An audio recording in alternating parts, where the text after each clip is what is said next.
Et j'ai comme projet avec mes élèves de reconstruire l'île de Planier en virtuel ici. Donc avec des collégiens qui sont de quatrième. Je les ai eus déjà l'année dernière, donc ça fait 2 ans qu'on fait ce projet. On ira visiter ta grille, ton monde, l'île du Planier. Mais alors, quel est le lien entre un prof de mathématiques en quatrième en collège et un monde virtuel de l'extérieur? On peut se dire qu'il n'y a pas franchement de lien. Est-ce que tu peux nous expliquer? Ben, l'intérêt en fait c'est de vraiment construire. Bon ici on construit des objets mathématiques, hein, donc des cubes, je peux en poser un rapidement, des cubes, des cylindres, des sphères. Donc déjà on est dans un environnement mathématique et l'intérêt c'est pour eux c'est plus concret paradoxalement de faire des mathématiques dans un monde virtuel que dans un monde réel. Le fait de pouvoir s'immerger dans un monde virtuel, c'est en quelque sorte, c'est s'immerger dans la science, c'est donner du corps à des concepts mathématiques. Tout à fait, oui. Enfin, utiliser, c'est un peu comme un travail de maçon ici, en fait. C'est-à-dire qu'on a un travail très concret où on construit des formes réelles à partir de notions mathématiques, et donc proportionnalité ou autre, hein, donc forme 3D, etc. Concrètement, je suis ton travail depuis un moment, et puis j'ai quelques souvenirs de mathématiques, et notamment le théorème de Thalès. Je crois que tu as utilisé le fait de poser une échelle contre un mur pour illustrer le théorème de Thalès, c'est bien ça? C'était le terme de Pythagore, Ah, mais le théorème de oui. Donc Pythagore. oui, en fait, bon, je peux ressortir l'objet si vous voulez, venez voir.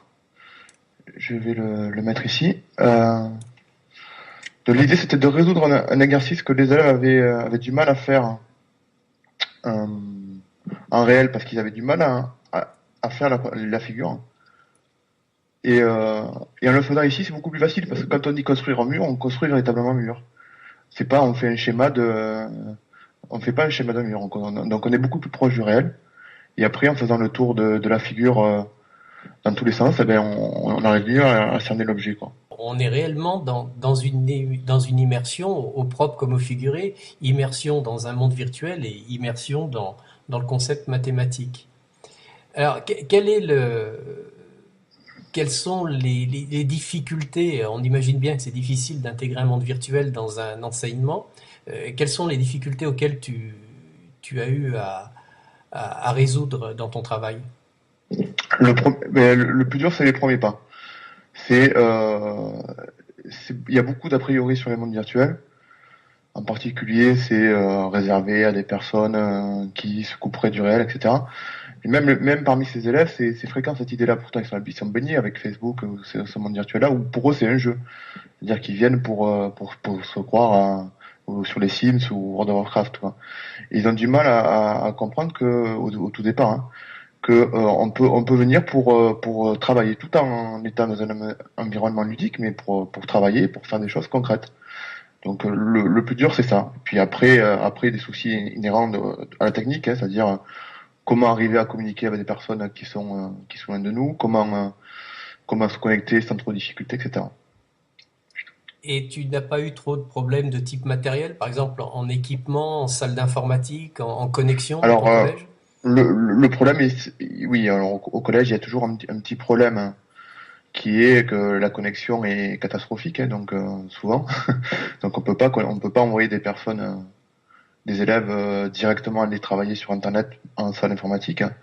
Par contre, l'avantage d'OpenSim, c'est on peut, et c'est ce que j'ai fait d'ailleurs, on peut travailler en local, c'est-à-dire qu'on peut avoir un monde virtuel en local et avoir un serveur local au collège et se connecter à ce serveur-là.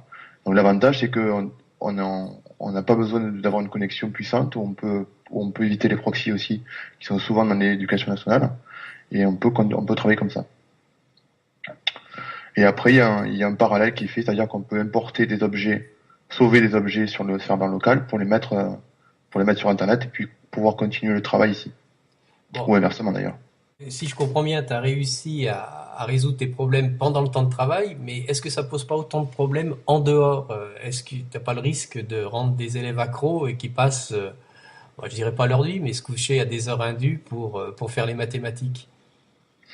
C'est ce qui s'est passé au début. Hein. Au début, les élèves étaient vraiment, enfin il y a certains. Hein, bon après, on n'arrive pas à accrocher tout le monde comme d'habitude, hein, mais il y en a qui étaient vraiment accros à ce travail-là. Et ben, on a mis en place avec des collègues là, de Francoride, parce que moi je m'y connaissais pas trop, mais on a mis en place une espèce de contrôle parental, c'est-à-dire qu'en fait leur connexion coupe automatiquement en fonction des heures que je choisis moi, c'est-à-dire que en semaine, à partir de 9 heures du soir, ils peuvent plus se connecter.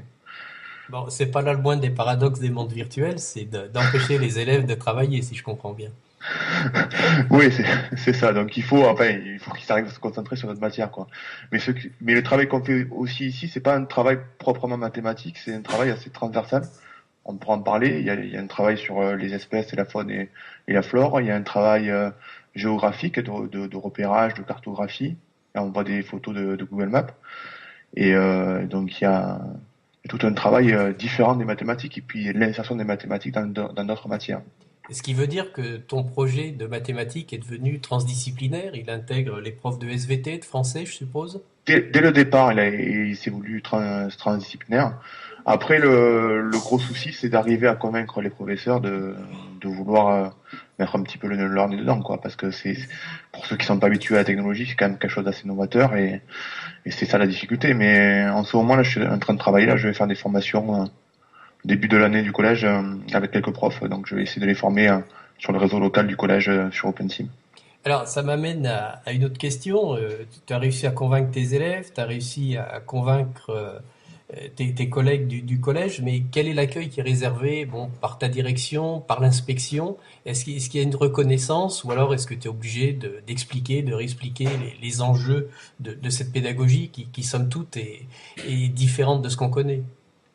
Ah oui, reconnaissance au niveau du collège, je l'ai eu assez rapidement parce que là, quand j'ai présenté le projet à la principale, elle était tout de suite partante. Ils étaient en recherche de projets un petit peu scientifiques et informatiques, donc ils étaient très demandeurs à ce sujet-là.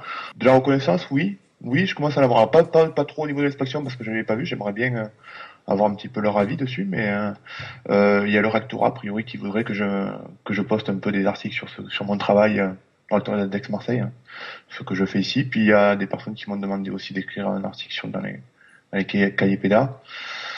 Et puis il y a aussi un article qui a été paru dans un quotidien de Marseille et qui a fait du bien sur le projet. Donc oui, la reconnaissance, ça commence à arriver, quoi.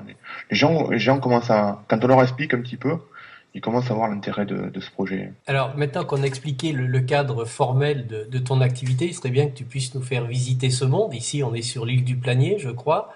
Mais ton monde, c'est une des caractéristiques de tous les mondes virtuels, c'est qu'on peut être sur Terre, on peut être dans le ciel et on peut être sous les eaux. Ouais. Alors, est-ce que tu veux bien nous faire visiter tout ça?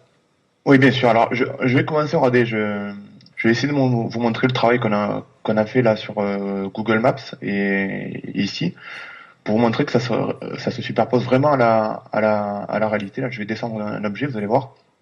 Vous allez voir que l'image de Google Maps va se superposer en fait à la construction 3D. Il y a aussi le phare du Planier qui est pas là à guise de représentation du réel. Il y a aussi une représentation mathématique et notamment du cylindre de visualisation du phare. Et je crois que c'est un concept mathématique.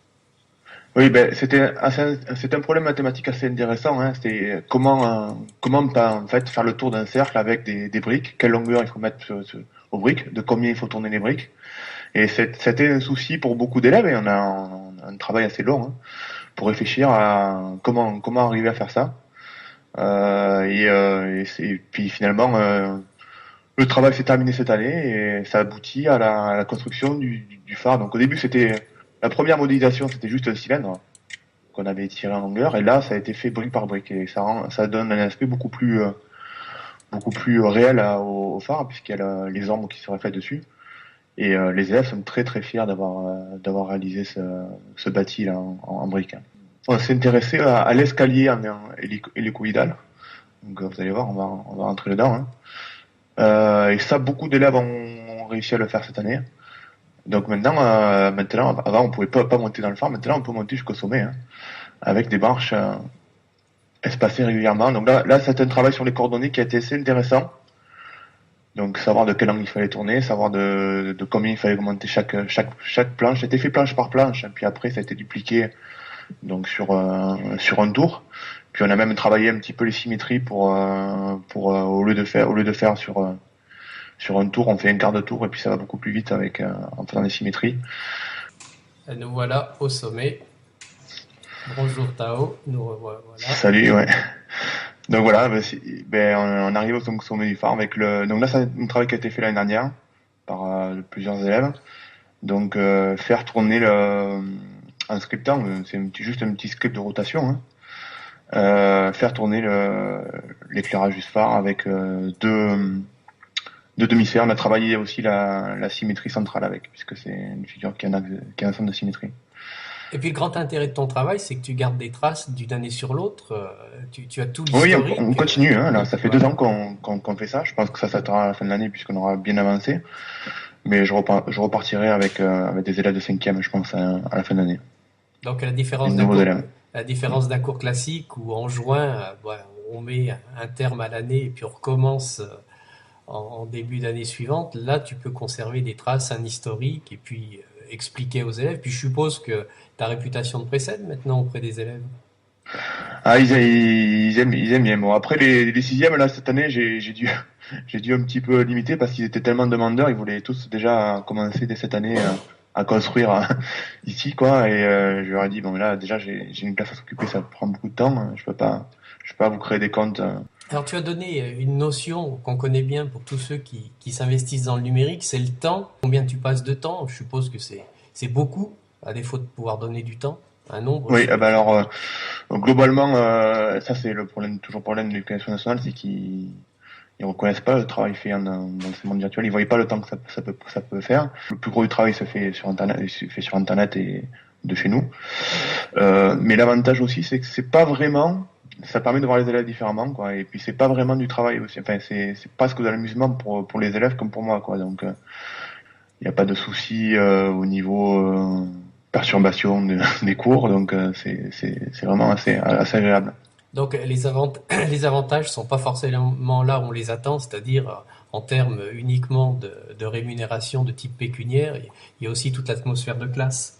Oui, et puis toute une communication différente avec les élèves, et puis un aspect social aussi qu'on peut travailler ici, c'est-à-dire combattre la timidité par exemple. Il y a des élèves qui sont hyper timides en classe, qui ont peur de prendre la parole, et ici le fait de pouvoir parler en chat et d'être dans un environnement qu'ils connaissent, type Facebook, eh ben, ils s'expriment largement, et puis ils viennent volontiers. Donc, et souvent ça permet après d'avoir un retour en classe et d'avoir des élèves j'ai une élève par exemple qui était ultra timide l'année dernière, qui s'est épanouie sur le projet, qui maintenant elle devient en classe très demandeuse elle a été mise en valeur ici, elle participe et puis elle s'est complètement ouverte, quoi. Alors ça, ouais, Donc ça a un impact aussi sur les cours réels, quoi. c'est un invariant qu'on retrouve y compris dans le supérieur, hein, c'est que les mondes virtuels permettent de donner la parole à des personnes qui ont beaucoup de mal à s'exprimer dans la vie réelle. Alors, ce que je te propose, Tao, maintenant que tu nous as montré dans les airs, c'est qu'on aille sous la mer.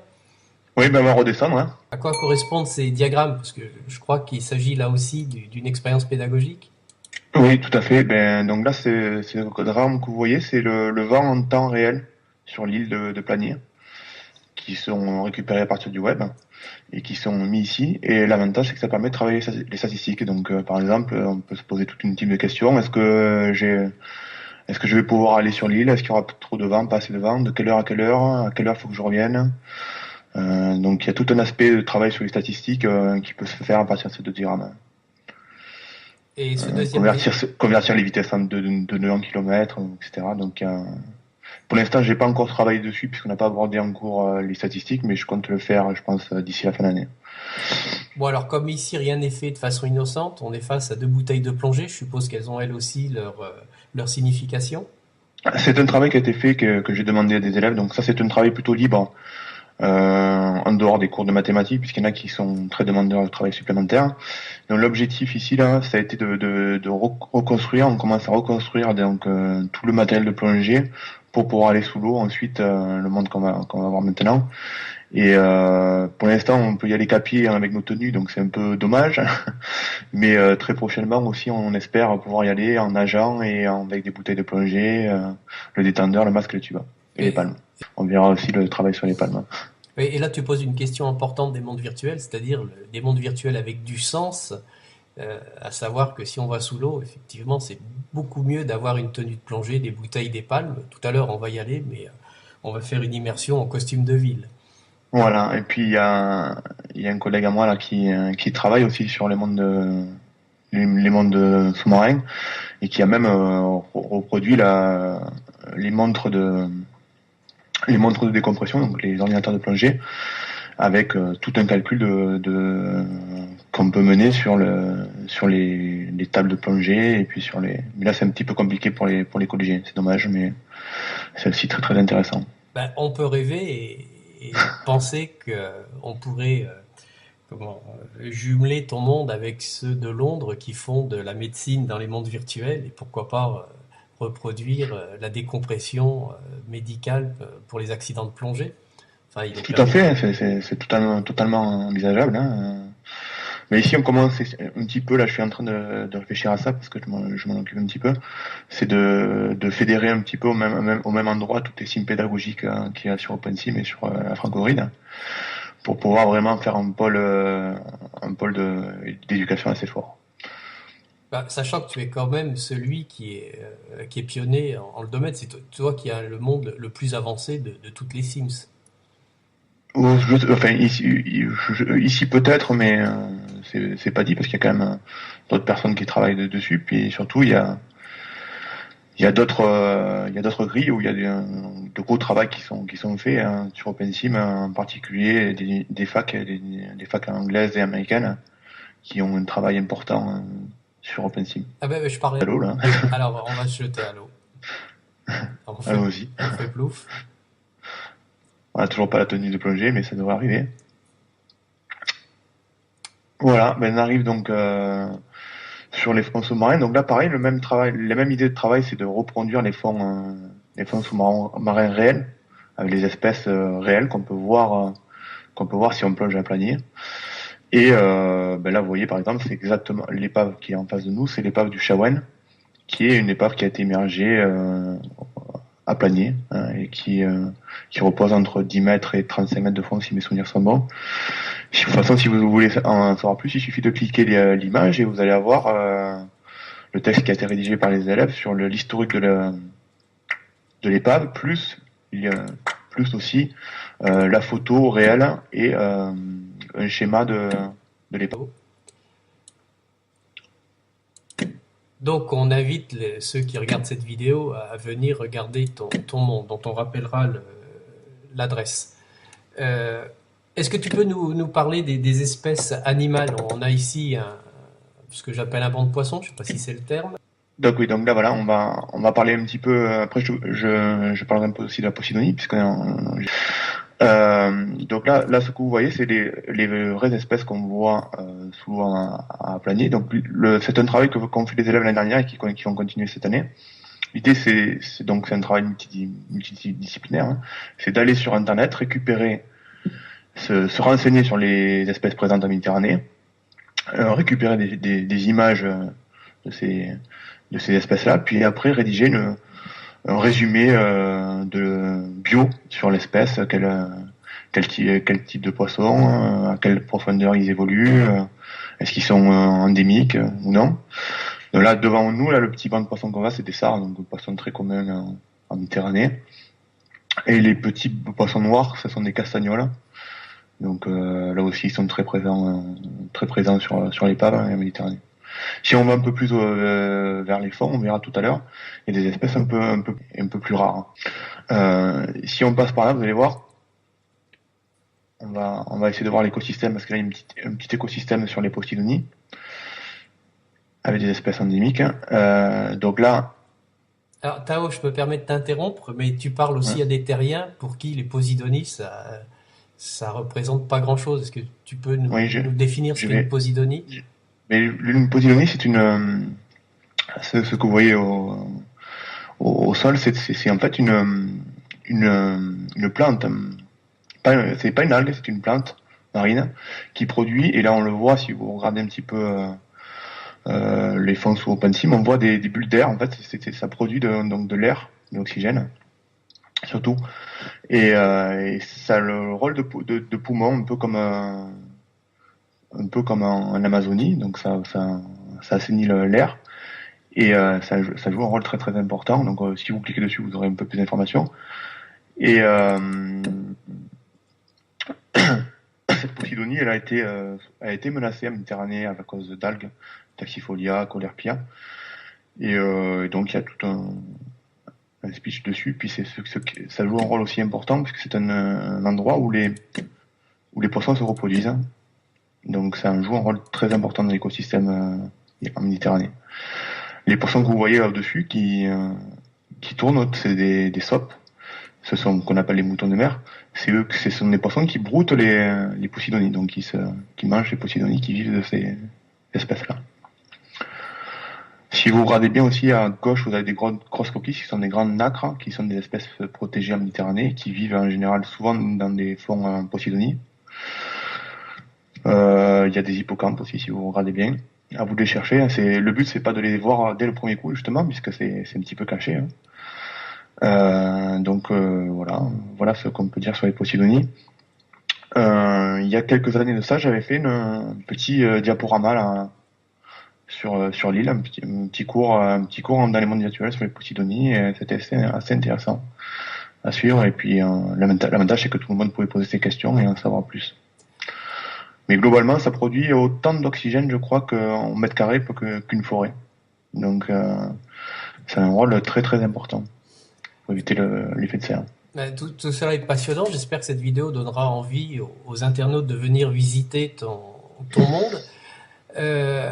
On peut, en dehors des mondes virtuels, te lire sur Internet. Tu tiens un blog de mémoire. Est-ce que tu peux nous donner les références de ton blog? Si vous allez dans Google, vous tapez juste MATHS, espace Simao, vous allez tomber dessus. C'est un blog qui est plutôt spécialisé pour mes élèves, hein. Mais de temps en temps, il y a des articles sur la pédagogie, etc. Donc c'est un peu pour tout le monde, mais il y a un peu tout dessus, hein. C'est pas que propre au projet. Donc là, on est à moins 40 là, Jean-Paul. Moins 40 avec donc des gorgones, ce qui fait la grande réputation de Marseille. Donc ces gorgones qu'on voit rouge et jaune, hein. Alors avec la luminosité, on les voit puisque les couleurs se diminuent. C'est pour ça que si vous avez vu les rayons de lumière, ils s'arrêtent à 20 mètres, hein. Donc on les voit plus ici, les rayons de lumière. Et puis vous voyez des sars tambours juste au-dessus de nous là, c'est une espèce un petit peu plus rare à voir que les sars normaux. Et si on cherche bien, on voit du corail. Voilà, du corail rouge, hein. Très présent en Méditerranée, dans les moins 40, à partir de moins 40 mètres.